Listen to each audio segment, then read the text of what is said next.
Сайн мэцхан хэрхэм сонсогчдоо ийхүү уламжлал ёсороо цус нүжин хахасан цоо шинхэн бичлэгтэй тавтай мөрөл. Энэ удаагийн дугаарт ярих сэдэв бол дэлхийд ирэх хамгийн чөтгөрлөг ээжүүдийн үр хүүхдүүдтэй үлдсэн. За ээжүүд гэжтэй эднэрийг бол бодрын өвлөгчнгүүд гэд хэлж болно. Тэгэхээр эдгээр 10 өвлөгчнгийн үлдсэн санаанд оронгүй хэргийн талаар энэ удаа ярих болно. Тухлан сууж таалан сойрхно. Хувийн дугаар 1 Diane Start. Америкийн нэгдсэн улсын Миссури мужид орших Springfield хотод Diane Start гэдэг нэртэй эмэгтэй амьдарч байсан. Түүнийг хүмүүс үнэнч гэргий 4 хүүхдийн ээж сүмийн авьяастаг хөгжмийн зохиолч гэдгээр нь сайн мэддэг байв.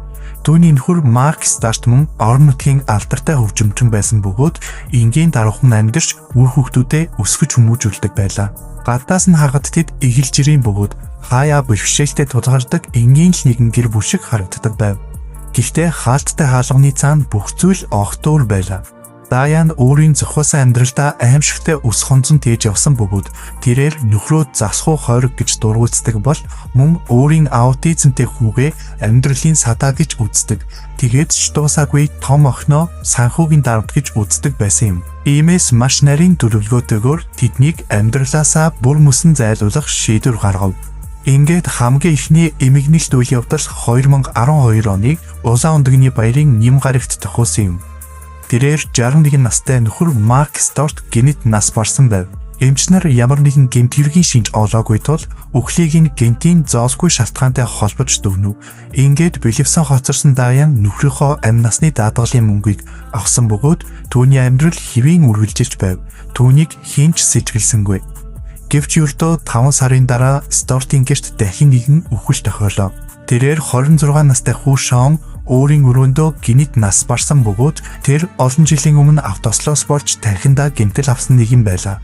Үүний улмаас дахин нэг удаа эмчнэр түүний үхлийн шалтгааныг эрүүл мэндийн асуудалтай холбоонд өгнөв.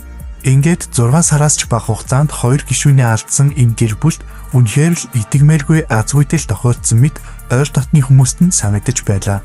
Харин Diane-ийн хувьд бол энэ төлөвлөгөөний 2 дахь шат амжилттай хэрэгжсэн явдал байв. Ингээд түүний дараагийн бай бол 24 настай охин Сара байлаа. Тэрээр коллеж төгссөн ч оюутны зээлтэй ажилгүй байсан бөгөөд Сара Diane-ийн хувьд дахин нэг дарамт байв. Ингээд 2013 оны 6 дугаар сар болоход Сара хүнд хэлбэрийн ханиадтай төстэй шинж тэмдгээр эмнэлэгт хүргэгдсэн.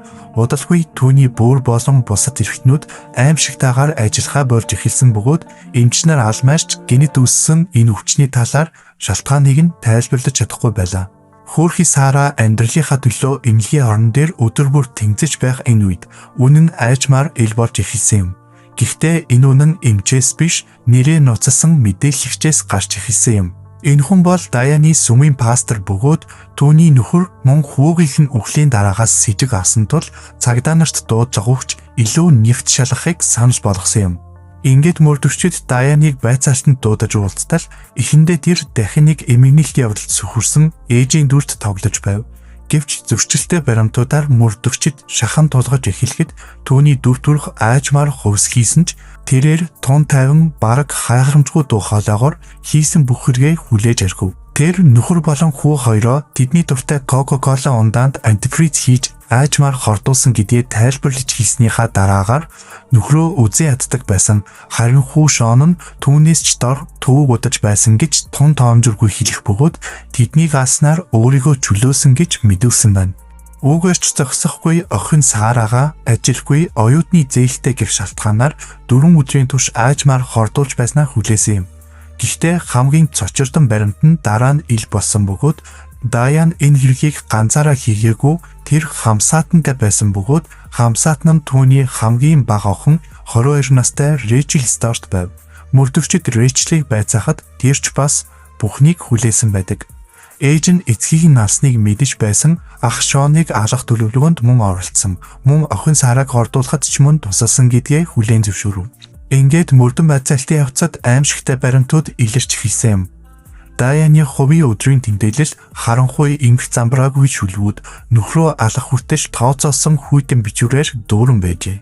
Мөн түүмчлэн цагдаа нар байшингийн нэгчгэд антифризтэй сав олдсон нь маргашгүй нотлохоо болж тэр хүү амны хэрэгт буруутгагдсан юм. Ингээд 2016 онд тэр тэнсэнгүйгээр бүх насаар хорих ял авсан бөгөөд харин түүний хамтрагч болох баг охин Ричел ихийнхээ эсрэг гэрчилсэн тул ял завших хэлэлцээр хийж бурууга хүлээсэн. Тэр 2 удаа бүх насаар хоригдох ял авсан ч тэнсэнгийн боломж үлдсэн хിവэр байна. Ингээд 2026 оны байдлаар Дайан болон Ричел хоёулаа Миссуригийн шоронд хоригдсоор байна. Аз болоход Сара хордлоос амьд үлдсэн бөгөөд Солтын гэр бүлийн энэхүү түүх эхийн хайр хэрхэн мөс шиг хуйдан алуурчны хор болон хувирч болдгийг сануулсан жихүүн түүх энэ байлаа. Хувийн дугаар 2 Меган Хансман. Юта мужим Pleasant Grove бол намгүм тайван ихэнх оршин суугчид нь мормон шашинтай жижиг хот. Тэнд Меган Хансман гэх эмэгтэй амьдарч байсан бөгөөд тэр 3 сургуулийн насны охины ээж байв. Тэрээр арх фитрүүлэн хэргэлдэг гэсэн муу нэртэй хэдий ч түүний энэ нэрний цаана түүнээс ч илүү аимшигтай ноцноо удаж байсныг хинч тааварлахгүй байв. 1996-аас 2006 оны хооронд түүний гэр төрөх болон үхэл хоёрын зааг давтагдсан аимшигт процессын төв болсон байв. Гэхдээ энэ бүхэн олон жил хинд ч илрээгүй. 2014 оны 4-р сарын 12-нд түүний салсан нөхөр Даран Вест хуучин гэрийнхаа гаражийг цэвэрлэж байлаа. Түүний хувьд саяхан харт амхны хэрэгээр хорхоос сулсгдсан байсан юм. Тухайн өдөр Даран олон жил хадгалагдсан хуучин эд зүйлсийг ангилж байтал гаражийн булангаас битүүмжилж наасан жижиг хайрцаг олдов. Сонирч зангаар түүнийг онгойлгож хартал дотор нь хуванцар утанд ороосон шин дүрсэн нэрэн бий байв. Даран тэрхүү аимшигт зүйлийг харсан яг тэр мөчтөө эргэлзээгүйгээр шууд цагдаад дуудлага өгчээ. Мөрдөгчд гаражийг системтэй шалгаж эхэлсэн бөгөөд нэг хайрцаг дараа нь дахиад нэг эцэст нь нийт 7 шин төрсөн хүүхдийн бие илэрсэн юм. Тэдгээр нь бүгд тус тусдаа жижиг оршуулгын хайрцагт хадгалагдсан байжээ. Ингээд тэр өдрөө баривчлагдсан Меган Хансман 1996-аас 2006 оны хооронд нийт 7 удаа төрсөн гэдгээ хүлээн зөвшөөрөв. Тэрээр хамгийн ихнийх нь амьд төрөөгүй гэж хэлсэн ч үлдсэн 6 хүүхдийг төрөнгүүт нь амьсгалыг нь боож амь насыг нь хөнөөгөөд биеийг нь хайрцагт хийж гараж нуусан байв. Түүний хэлснээр ийм зүйл хийсэн шалтгаан нь маш энгийн бөгөөд харт амих архинд донтсон тэр хүүхдүүдэд анхаарал тавихад хитрхи их дарамт болно гэж үзсэн учраас бүгдийг нь хөнөөсөн гэж тайлбарласан юм. Хамгийн аимшигтай нь тэр бүтэн хугацааны жирэмслэлтийг хүнд ч анзаарлаггүй нууж чадсан явдал байлаа. Нөхөр нь гэр бүлийнх нь бүр 3 амьд охины хүртэл түүнийг анзаарч чадаагүй байв. Ингээд Даран Вест буюу түүний нөхөр цагдаа нарт ингэж хэлсэн байдаг. Меган арх их уудаг бөгөөд жин нь өөрчлөгддөг байсан. Гэхдээ жирэмсэн гэдгийг нь би огт мэдээгүй. Ингээд ДНХ-ийн шинжилгээгээр 7 хүүхэд нь бүгд Даран Вестийн үр хүүхэд гэдэг нь батлагдсан бөгөөд Меганы өөрийн хүлээн зөвшөөрөл мөн нотлохоонууд дээр энэ хэрэг цуврал алсаг байсныг тод харуулсан юм. Цаазын яшаас зайлсхийхийн тулд Меган 6 удаагийн алсгаар гэмбүрүүтэй гэдгээ эхний мэдүүлгээр хүлээн зөвшөөрөв. Ингээд 2015 онд шүүх хамгийн өндөр ял бөгөөд бүх насаар нь хорих ял түүнд оносон байдаг. 2026 оны байдлаар Меган Хансман Юта мужийн шоронд хоригдсоор байна. Түүний хэрэг Америкийн дүүхэнд төрсэн даруйд нь үр хүүхдээ хөнөөсөн цуврал алсгын хамгийн аимшигтай жишээнүүдийн нэг хിവэр үлджээ. Тэр ганц удаагийн сэтгцийн ямралд орсон ээж биш, харин 10 жилийн турш үр хүүхдээ төрөх бүрт нь алж байсан цуврал асуурчин болж үлдсэн юм. Хувийн дугаар 3 Леси Спирс. Леси Спирс бол олон мянган хүний нүдэнд дайчин цуцалтгүй ээжмэг харагддаг байв. Тэрээр Леси олон нийтийн нүдэнд маш хүнд өвчтэй хэдий ч үргэлж инээмсэглэдэг хүү Гарнетийн халамжид ээж байв. Леси өөрийн блог болох Dan It's Journey-г мөн Facebook, Twitter, Instagram дээр амьдралынхаа үе явц бүхнийг нарийн бичдэг байлаа. Дагагчид эмнэлгийн орон дээр туранхай ядарсан Гарнетийг харж Лесид магтаал болон залбирал мөн мөнгөн тусламж илгээдэг байв. Гэвч үнэн байдал дээр Гарнет бол өвчтөе хүүхэд биш байлаа. Харин тэр зүгээр л хэрцгий муу ээжтэй зовж шансан хүүхэд байлаа. Түүнийг өвтгөж байсан хүн бол өөр хинч биш түүний ээж. Леси хүүгээ төрсэн цагаас нь эхлэн системтэйгээр эмнэлгийн хүчирхийлэлд оруулсан байв. Тэр хүүгийнхээ өвчнийг өөрөө зохиосон бөгөөд эдгээрт чихний халдвар хоол боловсруулах асуудал мөн үе мөчний таталт зэрэг багтаж байв. Тэр Гарнетийг өөрөөлж эмчээс эмч рүү, эмнэлгээс эмнэлэг рүү дагуулж явдаг бөгөөд Леси эмч нарт худал хийж хүү хоолоо өөрөө идэж чаддаггүй гэж итгүүлсэн байна. Ингээд эцэст нь тэр Гарнетийн гидсэнд G-tube буюу хооллох зориулттай гуурс хийлгэж авав. Леси олон жилийн турш Гарнетэд аюултай өндөр тунгаар давсны хэрэглээ өгч байлаа. Энэ нь үе мөчний таталт болон өсөлтгүй байдал, байнгын өвдөлтийн шалтгаан болсон байна.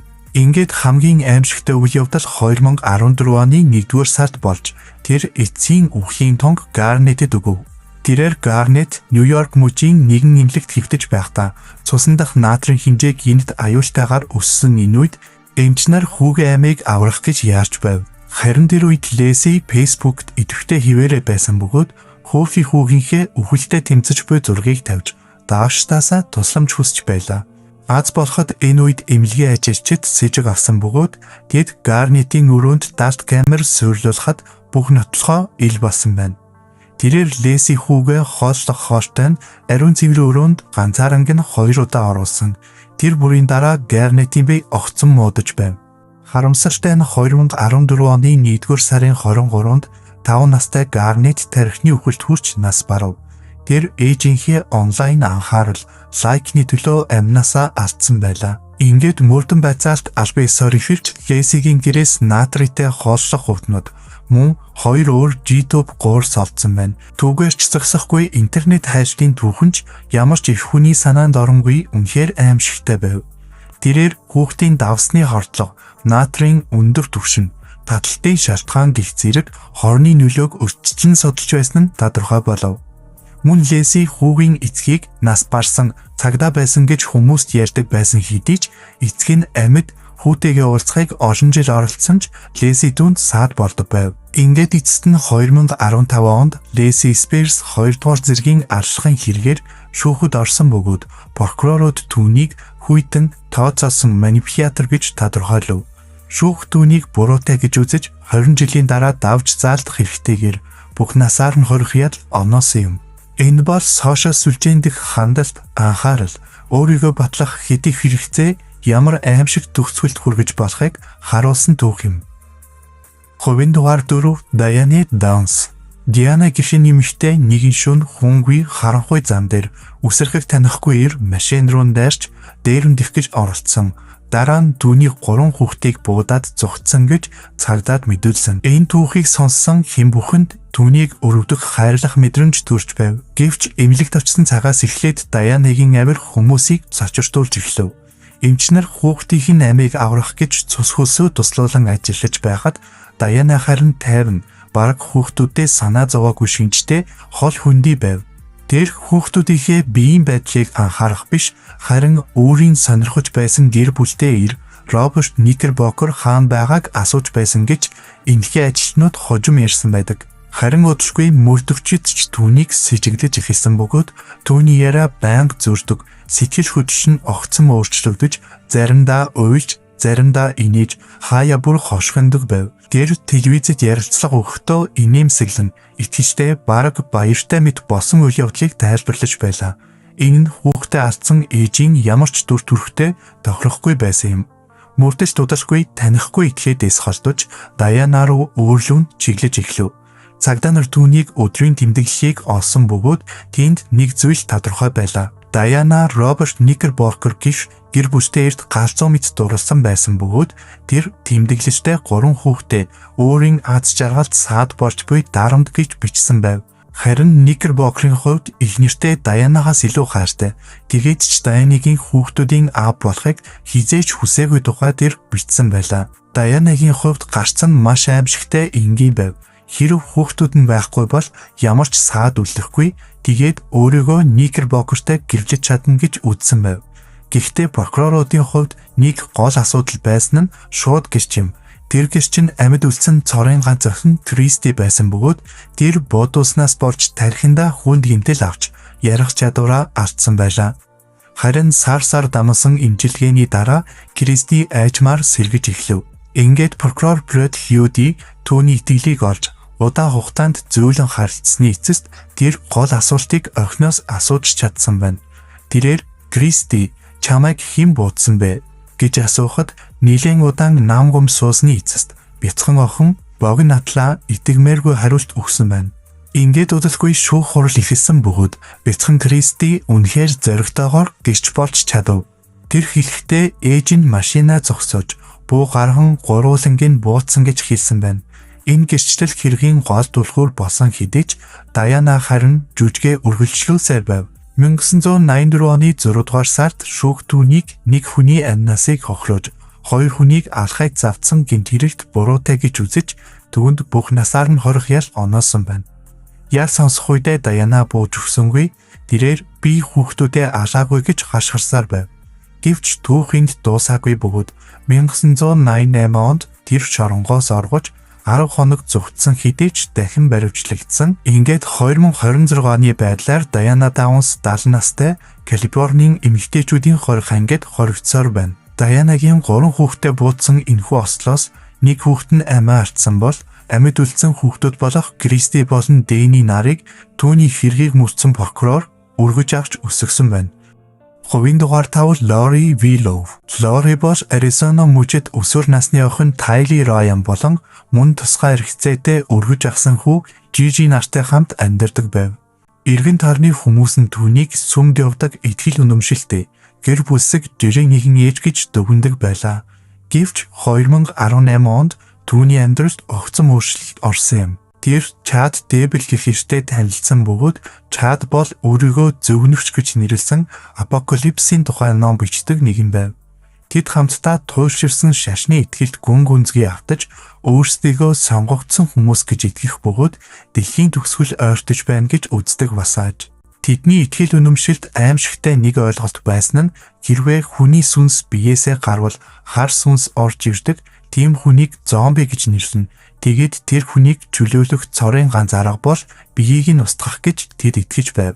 Мөн үүнийхээ хажуугаар тэд хайр сэтгэлийн холбоотой болсон бөгөөд тэдний харилцаанд саад болж байгаа хүмүүс 2019 онд нэг нэгээрээ үхэж эхэлсэн байна. Эхлээд Лоригийн нөхөр Чарлиз Алекс гэх хүний гарт буудуулж нас борсон бол 3 сарын дараа Чадын эхнэр Тами нэг шөнө унтаад тэр чигтээ нас барсан бөгөөд үхлийн шалтгаан нь тодорхойгүй үлдэв. Ингээд Лори болон Чад хоёрын харилцаанд саад болсон 2 хүн үлдсэн бөгөөд тэд бол Лоригийн хүүхдүүд Тайли болон Жж нар байлаа. Хачирхалтай нь 2019 оны 9-р сард тэдний гэр бүл өөр хот руу нүүснээс хойш хүүхдүүд хүмүүсийн нүдэнд харагдахаа болсон байна. Харин Лори хүмүүст Тайлаг сургуультай явж байгаа, Жжиг өөрийнх нь найз дээр байгаа гэж худал ярьсаар байв. Хүүхдүүд нь сургаггүй хэвээр харин Лори Чад хоёр Хавайд очиж далайн ирэг дээр хурам хийсэн бөгөөд түүгээрч зогсохгүй төрөөс хүүхдүүдийнхээ мөнгийг тэтгэмжээр авсаар байв. Ингээд 2019 оны сүүлээр иргэн тойрны хүмүүс сэжиг авч ихэлснээр цагдаагийн мөрдөн байцаалд ижилсэн байна.